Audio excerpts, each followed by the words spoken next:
کۆڵبوونەوەی قەیرانی دارایی لە هەرێم حکوومەتی ناچار کرد پرۆژێکی چاکسازی دارایی ڕابگەێنێت بۆ کەمکردنەوەی بەشێک لە خەرجیەکان و گێڕانەوەی داهاتەکەی بۆ خەزێنەی دەوڵەت. بەشێک لە پرۆژەکە بۆ کەمکردنەوەی دەرماڵەی پلە تایبەتەکانە لە هەر سێ سەرۆکایەتەکەی هەرێم و وەزیر و پەرلەمانتار و دادوەرەکان و بەڕێوەبەرە گشتیەکان و پارێزگار و قایمقامەکان.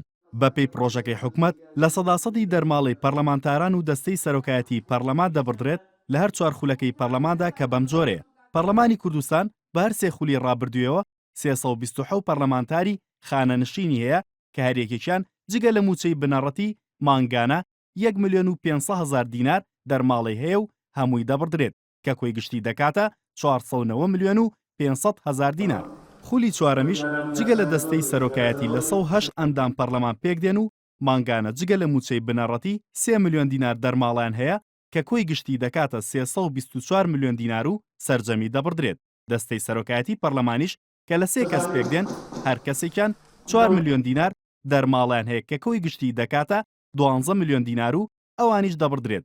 لە هەرێمی کوردستان لە ماوەی 8 کابینەی حکوومەتدا زیاتر لە 1100 خانەنشین هەیە بە پلەکانی وەزیر و بریکاری وەزیر و پلە تایبەتەکان و هەر یەکێشیان مانگانە جگە لە موچەی بنەڕەتی 2 ملیۆن دینار دەرماڵیان هەیە و کە بەپێی چاکسازیە دارایەکی حکوومەت لە 150 دەبڕدرێت کە دەکاتە 1 ملیۆن بۆ هەر کەسێکیان و بەمەش بە کۆی گشتی 1 ملیار و 100 ملیۆن دینار بۆ حکوومەت دەگەڕێتەوە.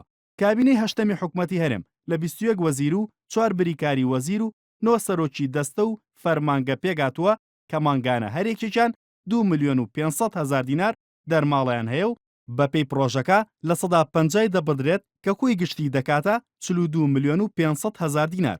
هەردوو سەرۆکایەتی هەرێم و حکوومەتیش کە بە هەردووکیان لە 4 کەس پێگاتون مانگانە هەر کەسێکیان 4 ملیۆن دینار دەرماڵیان هەیە جگە لە موچەی بنەڕەتی و لە 150 دەرماڵەکەیان دەبڕدرێت کە دەکاتە 8 ملیۆن دینار. لە هەرێمی کوردستان 244 دادوەر هەن. هەر دادوەرێک لە یەکەم دامەزراندندا موچە بنەڕەتیەکەی 1 ملیۆن و 500,000 دینارە و بەپێی خزمەتیان 4 پلە بەرز دەبنەوە.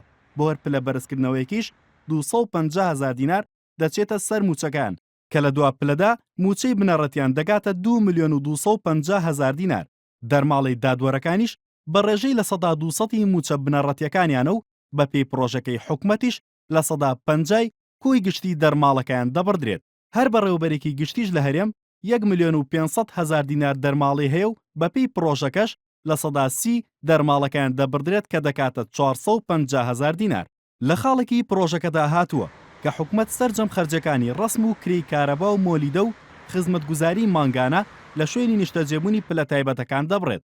ئەگەر بۆ ئەمە تەنها شوقەکانی ناسیتی لە هەولێر بە نمونە وەربگیرێت کە ژمارەیان 312 شوقەیە و حکوومەت مانگانە بۆ هەرێکێکیان 400,000 دینار کرێ دەدات بڕی 124 ملیۆن و 800,000 دینار بۆ حکوومەت دەگەڕێتەوە.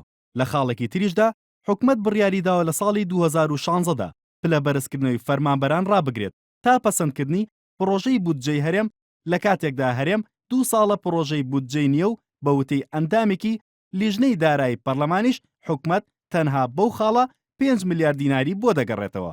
بەپێی ئەم بەدواداچوونەی NRT دەردەکەوێت ئەم پرۆژەی حکوومەتی هەرێم ڕایگەیاندووە بۆ چاکسازی دارایی مانگانە نزیکەی 10 ملیارد دینار بۆ حکوومەتی هەرێم دەگەڕێتەوە لە کاتێکدا حکوومەتی هەرێم تەنها بۆ دابینکردنی موچەی مانگانە پێویستی بە 895 ملیارد دینار هەیە.